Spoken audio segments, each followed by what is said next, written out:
In this section, we'll give you some tips to maximize your productivity on the blocks.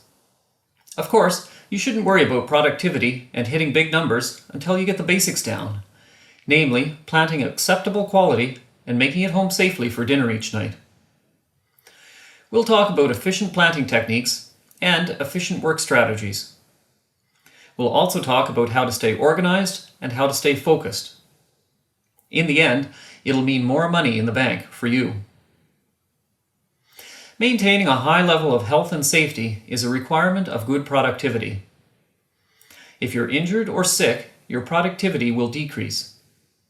You might even miss some days of work, which cuts into your paycheck and leaves your crew short a planter.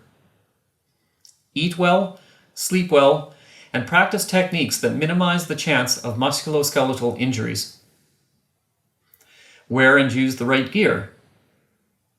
Understand typical planting risks and hazards and how to avoid them. Remember that you have a legal responsibility to practice reasonably safe behavior. While it's tempting to compete in productivity with the experienced planters, remember that they've already mastered their quality and know how to keep themselves and those around them safe. Once you become competent in terms of safety and quality, productivity will start to rise naturally, and your foreman will feel comfortable with giving you tips to reach higher daily numbers.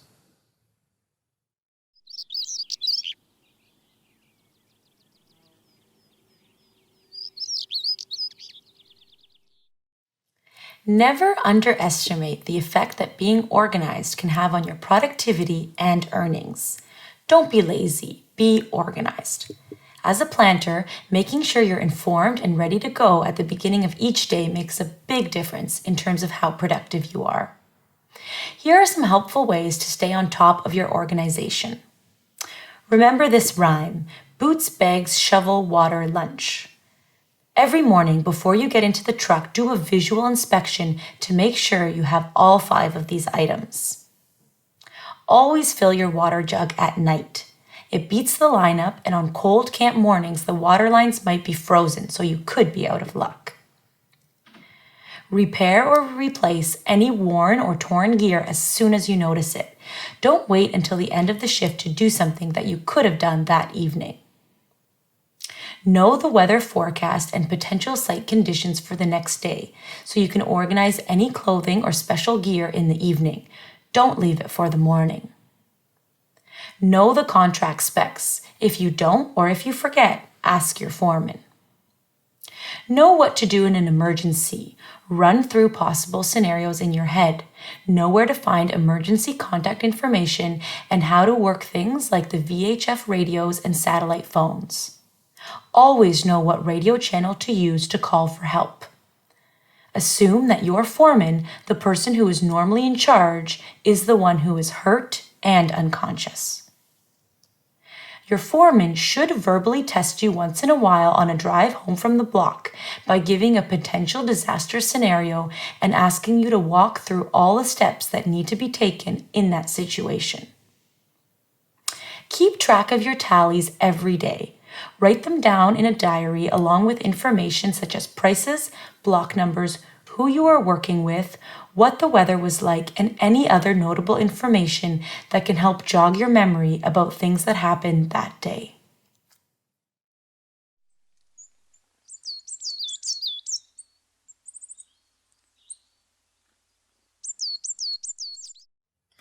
Highwallers move fluidly over the ground, positioning themselves in the right position to complete the next anticipated task, and seldom doing only one thing at a time. They know how to move through the land and plant with minimal strain on their bodies and minimal energy wasted.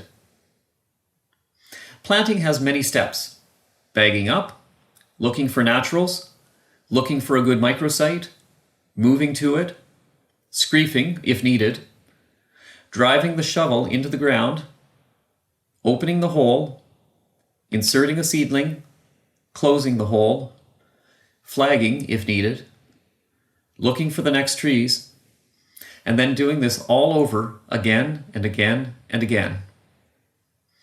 Each of these steps takes time. However, you're capable of trimming a bit of time off each of these steps, sometimes by combining a couple of tasks together. Even just a second or two saved each time that you plant a tree adds up if you repeat something 100,000 times in a summer.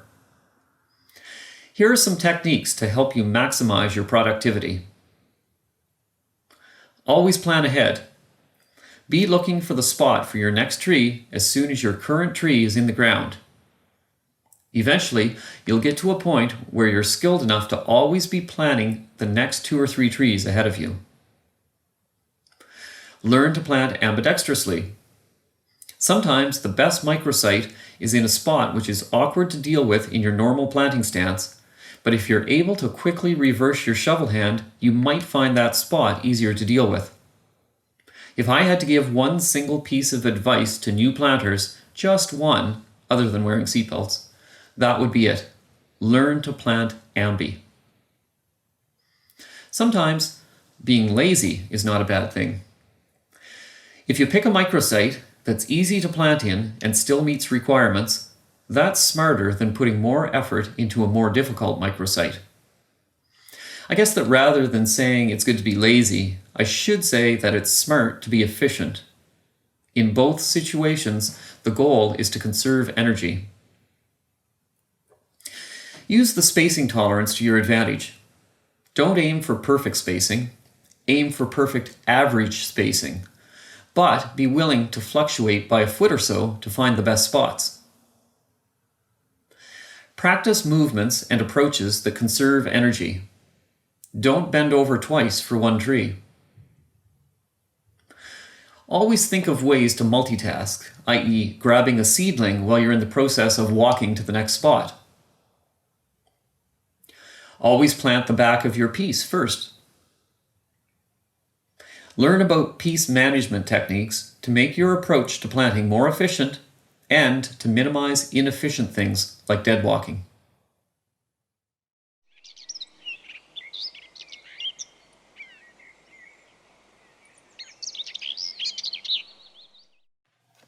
Get an early start. Being organized and prepared really helps you. A strong morning start is psychologically powerful. You'll feel good about your production right from the start, instead of trying to psych yourself up to catch up to where you thought you should have been.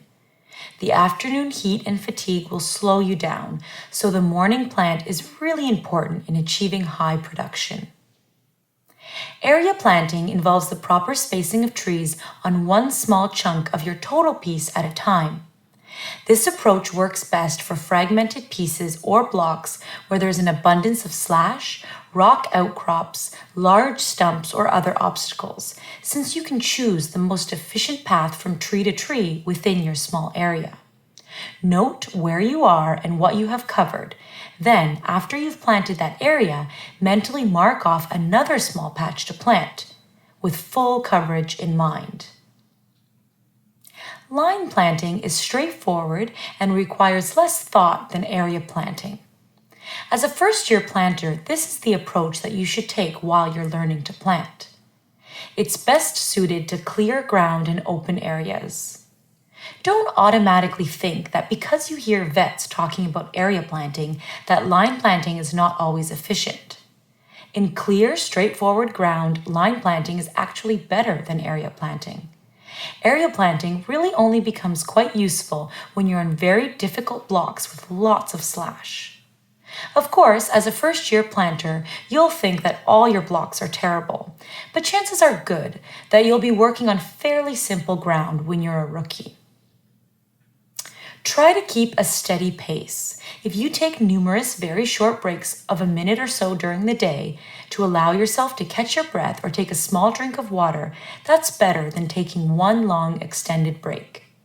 This is especially important on cold days because moving around keeps you warm. A long break or eating a lot of food at once tends to make people feel sluggish. Many planters use their bagging up time as their break, and they may not even stop to eat, either pacing around as they grab a quick sandwich or eating while they're bagging up. If you're a new planter or just new to a contract or different block, encourage prompt feedback from your foreman or checker. The sooner you're aware of any adjustments required to meet the quality standards, the less risk there is of a significant number of planting faults. And the faster you'll be able to establish a productive planting rhythm with confidence. Bagging up should be done efficiently, as a lot of time can be wasted here. Save the socializing for camp. Make sure you have the appropriate mix of species in your bag. Eat or drink while you bag up.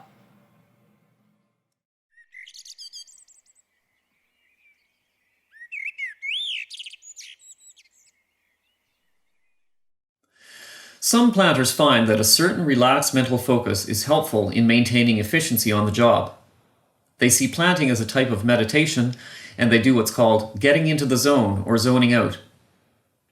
Others find that repetitive thoughts, like a song that's stuck in your head or counting, can help you keep focused. What you don't want is for your mind to wander aimlessly and have your movements follow.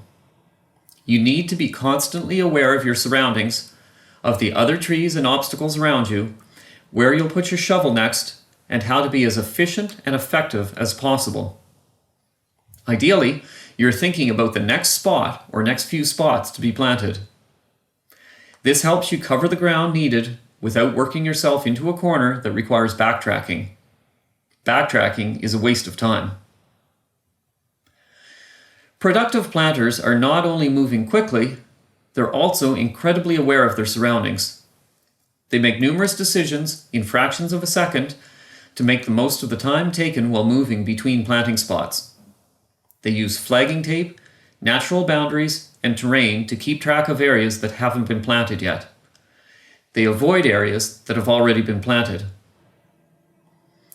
Even the most optimistic of planters will sometimes have a bad day, where it's almost impossible to self-motivate yourself. On a day like that, even if you don't feel like planting, you'll have to learn to force yourself to keep working.